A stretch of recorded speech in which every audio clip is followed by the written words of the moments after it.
Spielberg présente Retour vers le futur, un film de Robert Zemeckis. Marty mène une existence banale. Aucun McFly n'a jamais laissé la moindre trace dans toute l'histoire de Hill Valley. Vous savez, l'histoire, elle va changer. Et 1985 n'est vraiment pas son année.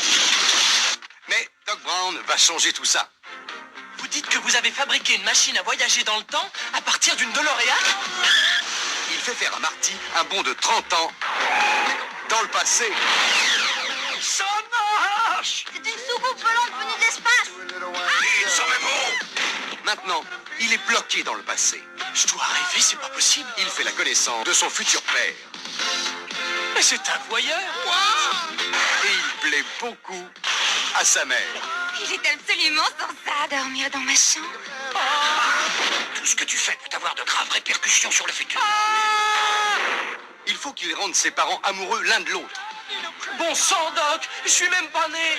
Et il n'y a que Doc Brown qui puisse l'aider à retourner vers le futur. Michael J. Fox, Christopher Lloyd.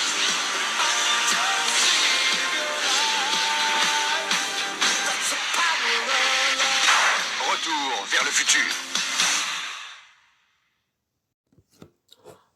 Bonjour à tous et bienvenue dans cette nouvelle vidéo. Et aujourd'hui, critique de Retour vers le futur. Alors, il y a quelques jours, enfin il y a 6 jours, nous avions critiqué les Trois Mousquetaires Milady en terminant, je mets des guillemets parce qu'évidemment le diptyque les Trois Mousquetaires n'est pas encore terminé au cinéma, il va y avoir un 3e opus. Donc évidemment, je vous ai fait la critique des 2 premiers opus qui est disponible sur ma chaîne et du Comte de Monte Cristo déjà disponible sur la chaîne. Donc aujourd'hui, nous allons parler d'un film intemporel, un film des années 80. Évidemment, nous allons parler donc de Retour vers le futur, sorti en 1985 et réalisé par Robert Zemeckis.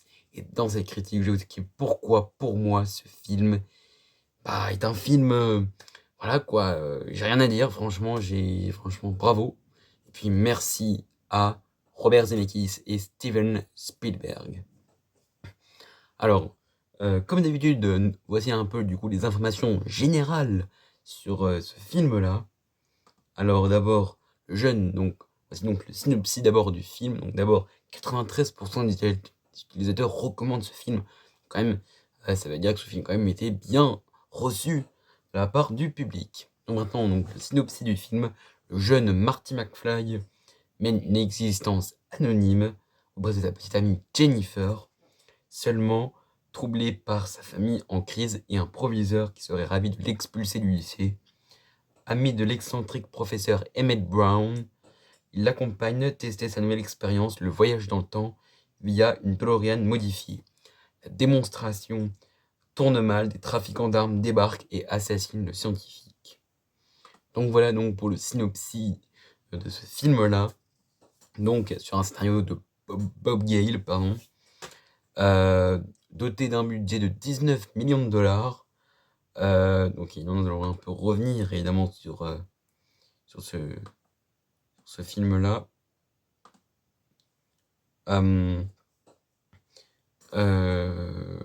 Donc, excusez-moi, temps de faire un peu mes recherches. Donc, comme prévu, Retour vers le futur sort le mercredi 3 juillet dans 1345 salles, soit 9 semaines et demie après la fin du tournage. Lors du premier week-end d'exploitation, il rapporte 11 152 500 $ de recettes pour une diffusion dans 1420 salles, considéré à l'époque comme un chiffre astronomique. Le place en tête du box-office américain devant Pale Rider, Le Cavalier solitaire de Clint Eastwood, Rambo 2, La mission de George Cosmatos, Cocoon de Ron Howard. Voilà, donc le film quand même part déjà très très bien. Sur un peu un cueil critique, donc à l'époque sa sortie en salle Retour vers le futur reçoit des critiques mitigées, notamment de la part de la presse française, parmi les avis positifs. Donc, je vais vous faire quelques petites citations. Un exploit enchanteur qui s'accompagne aussi d'un retour aux Fifths très habile à une ancienne fureur de vivre qui fait rêver aujourd'hui sans oublier l'hommage au rock et à ses pionniers. Il faut donc saluer l'intelligence des prouesses de la mise en scène, qui ne se résume pas aux effets techniques, au trucage époustouflant, mais aussi le mariage du style futuriste et rétro comme au temps fabuleux des surréalistes. Donc ça, c'est le quotidien de Paris qui... cette critique-là. Le Monde maintenant de Louis-Marc Aurèle. On accepte ou non, on vibre ou non à cette décharge démente concoctée par ces purs cinglés de cinéma que sont ceux de la bande à Spielberg, le producteur du film. Ne projetons pas notre moralisme sur ce conte déchaîné, franchement drôle, témoignage paroxystique d'une société qui ne doute de rien. Donc voilà un peu du coup pour les avis, un peu les retours français. Maintenant, un peu des critiques un peu plus négatifs sur le film, cette mouture comédie SF popcorn a beau avoir battu des records d'entrée aux États-Unis, elle a beau être un pur produit de l'école Spielberg-Zemeckis, on a bien du mal à y voir autre chose qu'une exploitation facile de l'imagerie rock'n'roll et encore une glorification un peu peut-être de l'Amérique 1. Ça, c'est Stella Molitor pour première. Pour terminer, une dernière critique négative. MP pour Le Matin. Back to the Future. Dites-vous, on avait plutôt envie de dire No Future. Pour l'instant, entre la guimauve faussement nostalgique et l'hémoglobine communiste, vous n'avez que l'embarras du choix. Donc voilà à peu près donc, pour les critiques un peu négatifs. Donc évidemment, ce film avec Michael J. Fox, Christopher Lloyd, Lea Thompson, évidemment. Donc voilà un peu pour casting un peu principal. Et voici du coup l'explication de pourquoi pour moi ce film est intemporel et pourquoi il restera parmi l'un de mes films préférés. Eh bien parce que Retour vers le futur, je sais pas, arrive habilement avec un scénario franchement qui est vraiment super. On voyait dans les années 50, dans ces années-là. Puis surtout on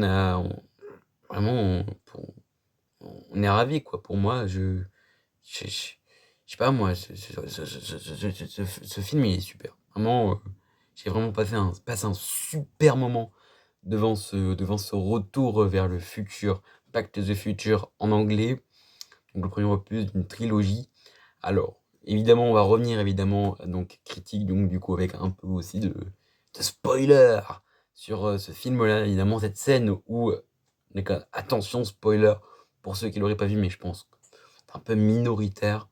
La vidéo est revenue juste après, et pour ceux qui l'ont vu, bah, vous restez dans la vidéo parce que là on va parler du moment où Marty évidemment rejoue évidemment la chanson de Johnny B. Good, Chuck Berry, Johnny B. Good. Pour moi cette scène est vraiment dantesque quand Marty joue de la musique, quand le père de Marty, George, donne un coup de poing à Biff. Ça j'ai vraiment bien aimé ce moment-là.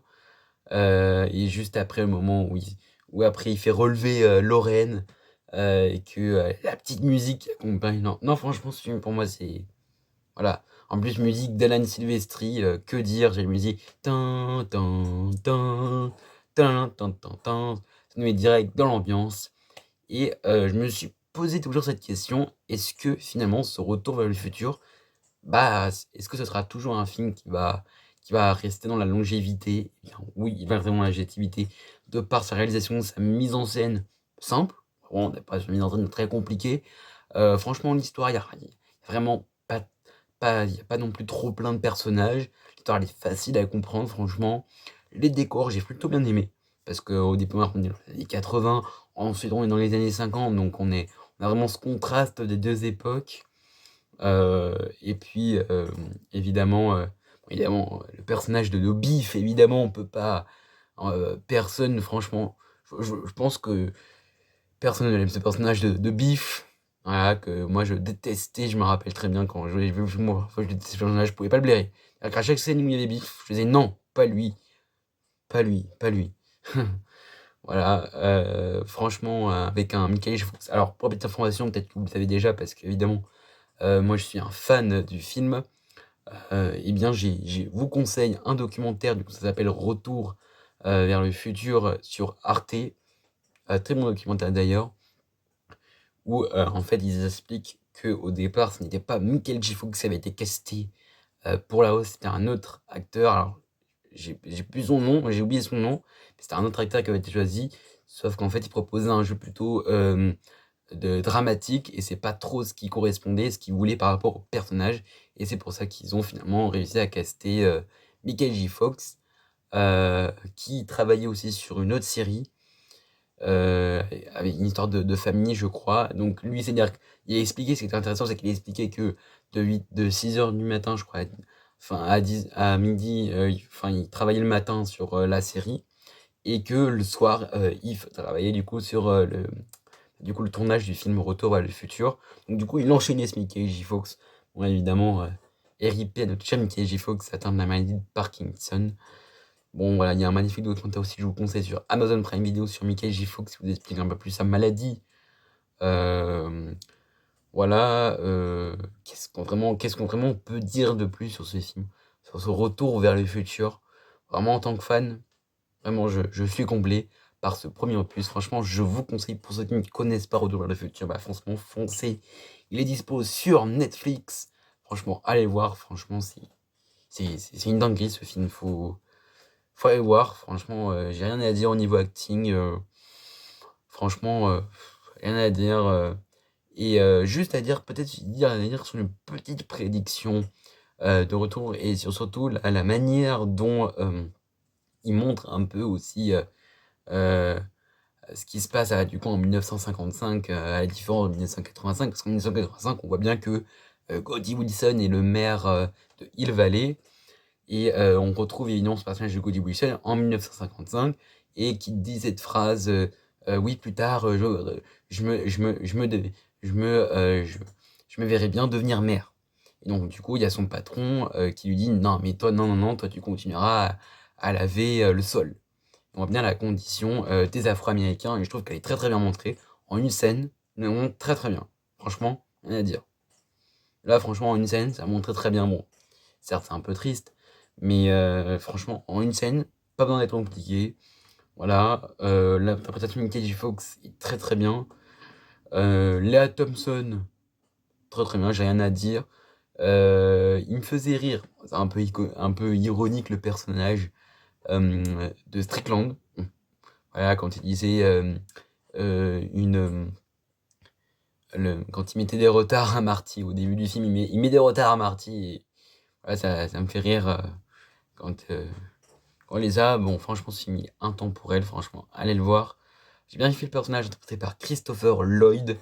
Vraiment, j'ai bien kiffé le personnage de Doc, qui est vraiment super. Vraiment, ce film, il est très très bien. Et franchement, il est novateur pour l'époque. Et franchement, ça fait plaisir. Ça a un succès forcément mérité. Et allez voir, franchement, j'ai rien d'autre à dire de ce film. Je le note 20 sur 20. Franchement, c'est un film que je vous conseille. Voilà, j'ai presque rien à dire. Franchement, allez voir les docus du coup sur Arte, Retour vers le futur, et un autre sur Mickey J. Fox sur Amazon Prime Video si vous avez. Alors, j'ai essayé de vous trouver les extraits et de vous les mettre en description. Donc, les deux extraits du coup sur Retour vers le futur, le documentaire sur Arte, et sur Amazon Prime Video. Franchement, kiffez, revoyez-le, c'est un pur bonheur. J'espère que cette vidéo vous aura plu. Voilà donc mon avis sur ce film-là. J'espère que cette vidéo vous aura plu. On se retrouve bientôt pour de nouvelles vidéos. Et vive la passion du cinéma. Et allez au cinéma. Et mangez des pizzas. Tess. Alors, excusez-moi, avant de se quitter. Du coup, petite annonce, comme vous avez pu voir dans l'onglet communauté de la chaîne. Du coup, le live débat de demain. Enfin, le live débat a été décalé à 11h. Voilà, juste pour vous le dire. Voilà, j'espère que cette vidéo vous aura plu. Et n'oubliez pas, vive la passion du cinéma. Et allez au cinéma. Et mangez des pizzas. Tess.